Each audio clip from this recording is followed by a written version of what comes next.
Hello and welcome to Enchantment of Eternity's review for Star Trek Picard Season 2, Episode 9, Hide and Seek. This video is part of a series of videos where I review episodes of Star Trek Picard, so I have to start with a spoiler warning for Picard up to Season 2, Episode 9. If you've not seen it up to this episode, you will not want to watch this video, otherwise some things will be spoiled for you. So everyone has their regrets in life. And it's sometimes interesting to take a look at regrets, things that you feel like you should have done that would have led to a better outcome. And I'm saying that now because I really wish I would have actually reviewed Moon Knight on a weekly basis rather than Picard. That's a big regret that I have right now because Moon Knight is a better show in every way, shape, or form. And it's funny because this episode is similar to this week's episode of Moon Knight because and they also deal with the main character reliving or remembering memories from their childhood about their mother who was insane and is now dead, and how that traumatized them. And the way Moon Knight did it was far superior in every way, shape, or form to how Picard did it in this episode. And in fact, there's many stuff that like this season does, like the romance between Rios and that doctor, which made no sense and I did not buy and came out of nowhere. Whereas Moon Knight had the romance between Layla and Mark's alternate personality, Steven, which I did totally buy. So I guess what I'm trying to say is I don't even want to talk about Picard. I would rather be talking about Moon Knight. But I had already made a commitment on my channel because I'm a Star Trek guy to review Picard every week. I'm gonna have to do a Moon Knight video when the season's finished, though. Maybe I'll just hijack this review and it'll become a Moon Knight review. Let's talk about this newest episode of Moon Knight. It was a really good episode of Moon Knight. When they're like in this sort of afterlife. I'm sorry, I don't want to give away spoilers to those who haven't seen Moon Knight, so maybe I won't make this a Moon Knight podcast, but I kind of want to. Anyway, there's this other crappy show that I'm also watching called Picard, which is a big, gigantic ball of mess. It's just one of the most sloppily written shows, and it's agony watching it every week. And the one thing I'm really, in fact, when I went to turn it on this morning, I was like, oh, God damn it, do I have to? But to be fair, I would feel obligated to watch Picard even if I weren't doing this channel and these reviews, because it's a Star Trek show. Maybe I wouldn't feel obligated to watch it right away, but then again, it's probably better to rip the Band-Aid off and get it over with. So Adam Soon is a ridiculous character. He's turned into a mustache-twirling villain who they tried a little bit in vain to portray him as a fleshed-out character who actually made sense and who had a story that you could sympathize with earlier in the season, but they rushed that, they threw that in, and now they've completely abandoned that. Now he's just twirling his mustache. So yeah, that's dumb. And then, so at the start of the season, Jurati warned, hey, we got to worry about butterflies. We can't make any changes to the timeline. And in this episode, the Borg Queen in Jurati's body assimilates like a whole shitload of people, and Picard and his group kill them all. So it's like maybe 30, 40 people. They're all dead. They weren't supposed to be dead. They weren't supposed to be assimilated. I have an inkling that many of them probably had children after this time period. So those children are never going to be born. And so, isn't that like a pretty significant butterfly? Might that really significantly change the timeline?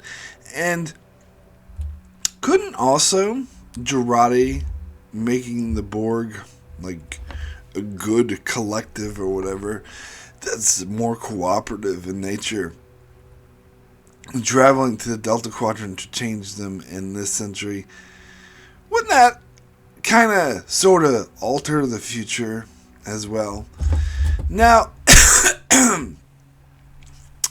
I have a feeling where this show is going with this, since the season is so terrible and the writing is just a big bald mess, is that they're probably going to switch to Type 3 time travel, which is what the 2009 Star Trek used, and saying that when you change something in the past, that creates an alternate timeline. Because, hey, Marvel's doing it at the moment, and they're very popular. And 2009 made a lot of money. So, even though Star Trek, outside of Star Trek 2009, Star Trek has always been Type 2 time travel, where you change something in the past, it alters the future. I have a feeling they're going to say this is going to create another timeline, and that's when the Borg we see at the start in the first episode, that was Girardi, and she's going to come from a different timeline asking for Picard's help. And somehow the events of what happened here is not going to matter at all. I don't know. I just get that impression. But then the whole stakes of the show is they're treating the whole season like it is Type 2 time travel, because they're saying there's this evil future that they're trying to prevent, but if it's Type 3 time travel, then that doesn't matter. I don't know. I wouldn't put anything past this show at the moment. So, alright, this episode, we get more of the Picard memories that are really sloppily thrown in there. Like, Picard's in the middle of running for his life from like Borg dudes, super Borg dudes with guns, and he has to stop in the middle of a fucking tunnel to be, I remember my mother now. So it's really obvious they just want the same actors, the main cast, to return. They don't care if they play the same character, so let's bring back this character who looks like Lars, so this actor can turn. We'll kill off Elnor in the second episode, but then don't worry, he'll come back in flashbacks and as a hologram. I don't buy the character relationship interactions. I don't buy the closeness between Seven and Raffi, because that was never explored properly. I don't buy the closeness between Raffi and Elnor. I didn't find it touching when Elnor hologram gave Raffi closure and saying, he did care about you and whatever. Like, because I never felt the connection between those characters. Because all this happened off screen between seasons, and then they killed them off at the start of the season, and to focus on a bunch of nonsensical plot lines, like throwing in Adam Soon at the last second, throwing in this Renee Picard character who I could not give two shits about at the last second, and having the stakes. Now Adam Soon is teaming up with the Borg fucking queen. What happened to Q? Like, there's just too many elements in this season thrown in. It's very chaotic. I think anyone who's enjoying this season is fooling themselves. I'm not one to rain on anyone's parade, and usually if people take enjoyment out of something, I was like, well, good for them. But really, from any logical storytelling perspective, this entire season is nothing but a gigantic mess. I'm loath to say it's worse than the Endgame, the Voyager finale, because nothing is. But it's very similar in regards of it's written by a bunch of studio executives throwing in a bunch of bullshit that they think is very popular and has made money in the past. The Borg Queen, time travel, characters that we're familiar with. Let's just chuck them all in there and give no regard to story, plot, narrative. It's pretty much just like in game. Now the more I'm thinking of it. But I dare say, I mean, there is no, to be fair to Picard, there's no terrible romance that approaches the level of awfulness as the 7 of 9 Chakotay thing. But, to be fair to Endgame, I will say that it was not as sloppily written as this season. It's just a bunch of bullshit happening now, basically. And if someone tries to make sense out of this narrative and say, oh, this is a good show, then they're probably letting themselves be fooled because of their, Trek fandom, which is, I'm a huge Star Trek fan too. I want to like Star Trek. But this is just crap. Like, this is just nonsense. I don't know. Like, I did not expect the season to be this terrible. Alright, so 7 of 9 was near death and I felt nothing. And then Jurati brought her back because just like, before when the Borg was able to take over Jurati's body because of endorphins, when she's sad, Jurati's able to take the body back as well, which I think is dumb, and I don't care about that either. That's really... Anyway, so she's able to save 7 of 9 by making her Borgified again, and 7's like really sad that she's Borg again because she was liking being completely human. But what does that mean? Like, what does anything mean? Like, because how's this... Are they actually going to return to the timeline? Is Elnor going to be brought back to life? Is that Elnor saying, giving Raffi closure a waste of time? Or was he actually dead? In which case, I don't know. This is some of the worst written time travel story in all of fiction. Like, I don't even want to talk about it anymore.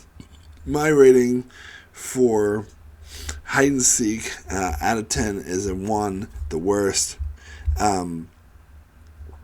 It sucked.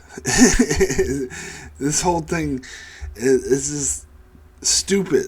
It's just Hollywood cliches thrown in with what Star Trek writers think was popular with Star Trek before, and a narrative and the whole Picard what does that have to do with anything? It has nothing to do with anything. Why is he stopping in the middle of the tunnel while he's being chased by guys with guns?